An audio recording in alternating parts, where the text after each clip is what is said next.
ይሄ ውበት ግን ሚስጥሩ ምንድን ነው? ቀን በቀን እየጨመረ እየታደሰ ነው የሚመጣውና በጣም ነው የሚገርመኝ። በዚህ አጋጣሚ ግን ማለት ነው ኤፊ ዛሬ ሩታን በማድነቅ ነው እናቴ የጨረሰው ማለት ነው። እውነት ነው ሩታ በጣም ጀግናና ጠንካራ ሴት እንደሆነች ሁላችንም እንናገራለን። ጥንካሬዋ፣ ትግስቷ እኔ በጣም ነው የሚገርመኝ። ትናንትም ተናግሬ ያለውና በዚህ አጋጣሚ እንግዲህ ያው እኔ በዚህ አጋጣሚ ግን ከኤፊ ንግግር የማያዋጥልኝ ነገር ምን እንደሆነ ታውቃላችሁ ምርጦችዬ? አብርሽ እና ሩታ ይቀጥላሉ። አብርሽ ወደ እሷ እንደሚመለስ አድርጎ የሚናገረው ነገር እኔ አይመቸኝም ውዶችዬ፣ እግዚአብሔር። ምክንያቱም ጨረቃ እንዳያችኋት ሁሌም እንደደመቀች ነው። ቢኖርም ባይኖርም ቢመለስም ባይመለስም ለእሷ ህይወት ላይ ምንም ከዚህ በኋላ የሚጨምርላት የሚቀንስባትም ነገር የለም። ሲቀጥል ደግሞ እሱ እኮ እዛ እያየ ነው እኮ ነው እንግዲህ እርግዝናው ገና 2-3 ወር እንኳን ያልሞላው ልጅ ሆዷን እየሳመ በሙዚቃ ምናምን እዛ ሸሸም ገዳሜ ሲል አብርሽን እያየ ነው። ስለዛ ከዚህ በኋላ ትናንትና እንደተናገሩት ማለት ነው መቀጠል ያለባቸው። ያው ሩታ ስትናገር ሰምቻታለሁ እና ምንድን ነው አለች፣ ሙያ በልብ ነው እያለች ነበር። ሙያ በልብ ነው፣ ትክክል ነሽ ሩታዬ።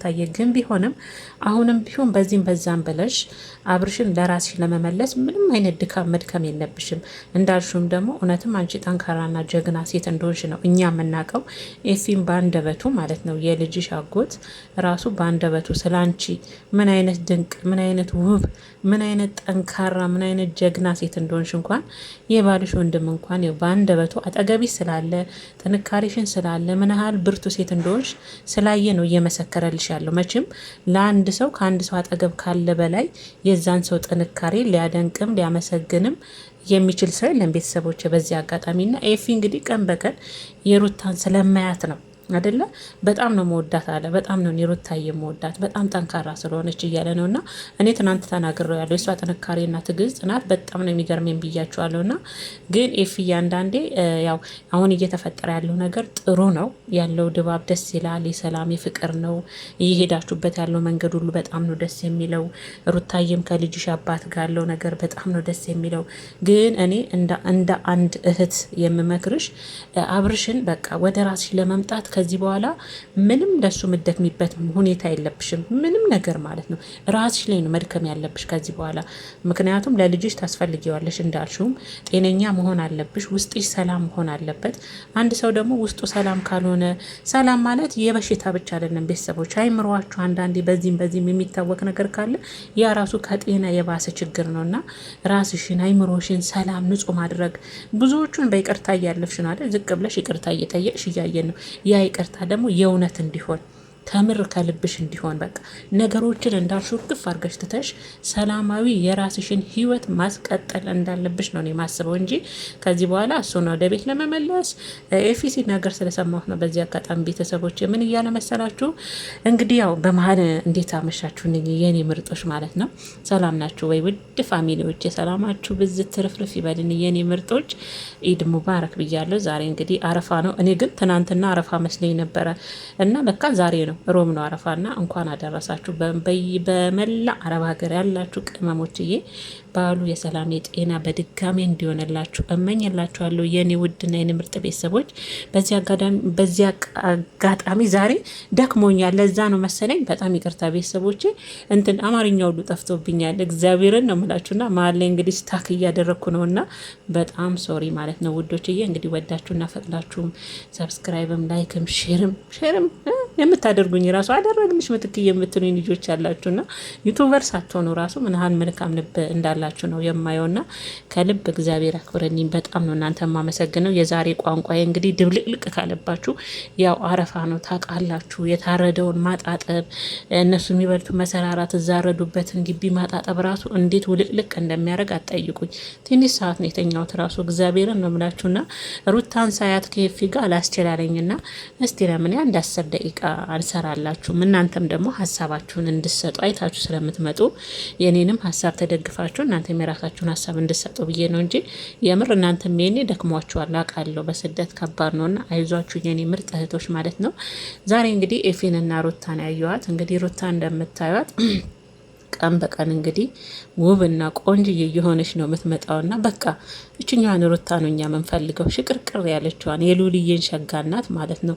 እጅ የማሰጠውን ለማንም ማትልፈሰፈሰው መንፈሰ ጠንካራ የሆነችውን እኔ ሁሌም ደጋግሜ እለዋለሁ ይህን ነገር እና እችኛዋን ሩታ ነው የምንፈልገው የእኛ ሞዴል ማለት ነው። እኔ በቃ እንደዚህ አይነት ሴት ልጅ በራሷ በቃ ጀግና ከሆነ ሆነ ህይወት ካልሆነ መቀጠል ካልቻለ ህይወት የልጅ ጠንካራ በራሷ ስትሆን እንዴ ሩታዬ አንቺ እኮ የኔ ስንቱን መሎሎ አይደለም እንደ አብርሽ አይነቱ ማለት ነው ብላለች ራሷን። በነገራችን ላይ ምናለች ሉል ነው አለች።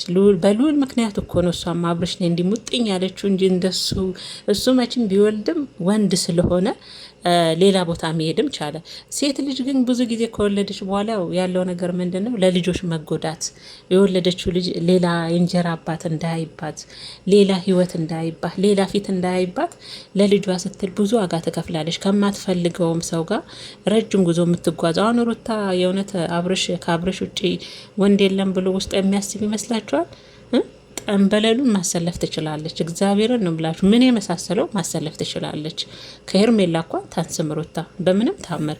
ግን ደግሞ ምንድነው ያው ሴት ልጅ ከወለደች በኋላ ለልጆቿ ብዙ ጊዜ ትጎዳለች።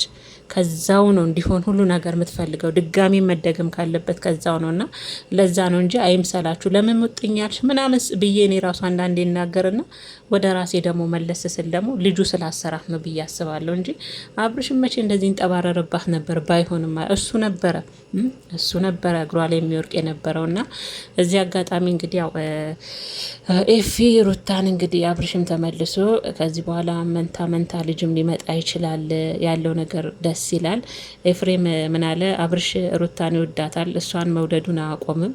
በጣም እንደሚወዳት ደግሞ አውቃለሁ። ትናንትም ከኛ ጋር ሄዶ ሁለታችንም ሳይጠራጠረን ጥሩ ጊዜ አሳልፈናል። እኔም ስጋው ነኝ፣ እሷም ከፋም ለማም የልጁ እናት ሚስቱ ናት። ምንም አይነት መጥፎ ስሜት ሳይሰማው ደስ የሚል ጊዜዎችን አሳልፈን የተመለሰው እያለ ነበረና ሩታዬንም እንግዲህ ለማትወዷትም ለምጠላዋትም እንግዲህ የራሳችሁ ጉዳይ እያለ ነውና በዚህ አጋጣሚ ትክክል ነው። ሩታን ወደዷትም ጠሏትም በእሷ ህይወት ላይ የሚጨምሩትም የሚቀንሱትም ነገር የለም። ህይወቷን እሷ ብቻ ናት ከልጇ ጋር እያጣጣመች መኖር የምትችለው።